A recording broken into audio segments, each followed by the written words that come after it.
What is going on YouTube? Just helping you out here. And for today's video, I'll be showing you how to use the split screen feature on the Samsung Galaxy S8. I highly encourage you to check out the video I made on the pop-up view feature, as both features complement each other and are easier to use if you are familiar with both features. Some of the stuff I say in this video will overlap what I say in the other video. This feature allows you to have multiple apps on the screen at once. There are only certain apps you can do this with. Usually apps like messaging and web browsing you can do this with, but you usually cannot do this with games and social media apps. If you try to put an app in split screen view mode that isn't compatible with this feature, it will simply say, can't use this app in multi-window view.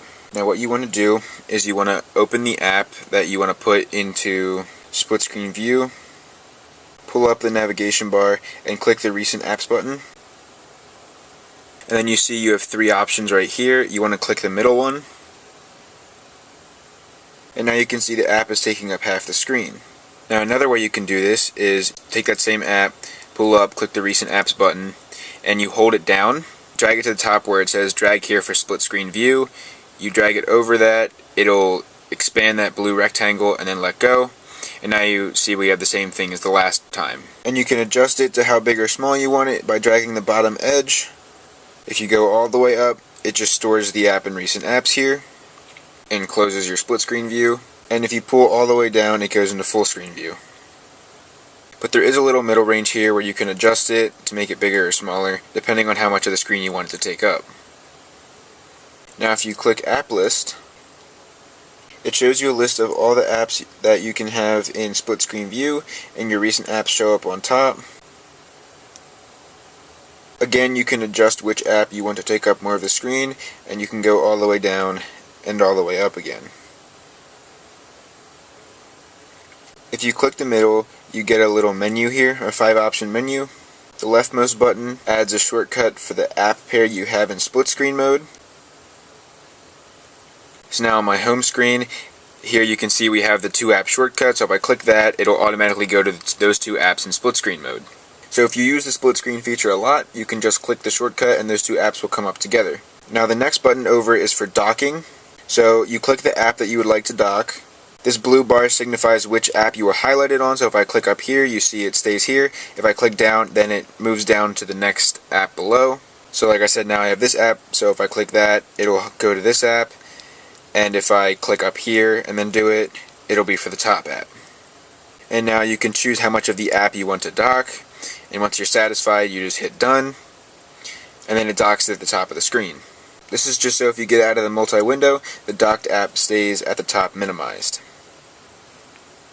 You can get rid of it by tapping the X. You can pull it down to put it back into full screen mode. Or you can just click the recent apps button to return to split screen. You can also dock an app by opening it, hitting the Recents button, and clicking this leftmost button here. And now you see we have the same little option to adjust how big we want docked at the top as we did before. Docking is really only useful if you want to have something at the top of the screen at all times, like a timer or just a really small snippet of something. If anyone knows a potential other use, leave it in the comments below. The next button is just to reverse the order of the windows in case you have a preference which is on top of the screen and which is on the bottom of the screen. The next button allows you to put the highlighted app into pop-up view. So if I highlight this one and I put it into pop-up view, the other app will return to full screen view. And finally, if you hit the X, you will leave multi-window view. And whichever app you had highlighted before you hit the X is the one that will return to full screen view. Despite all of this, if you hit your Recents app button, there will be a tab open of your 2 apps so that you can easily return back to split screen view if you would like. So if I click that, we're back to split screen view again. The last thing I want to show you is once you put an app into split screen view, you will see these 3 dots. Click on that and then click Settings. And now this setting allows you to use the Recents button to turn a full screen app and put it in split screen view. So to demonstrate that, I'll go into Chrome, and if I just hold the Recents button, it'll automatically go into split screen view. And you can always toggle it off if you do not like it.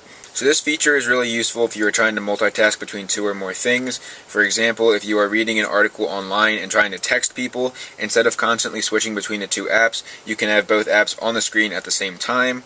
So that pretty much sums up the split screen feature. If you found this video helpful, please drop a like, leave a comment if you have a question about the feature or an idea for a future video, and lastly, please don't forget to subscribe and tell your friends about my channel so I can grow and help more of you guys out. I'm just helping you out. See you in the next video.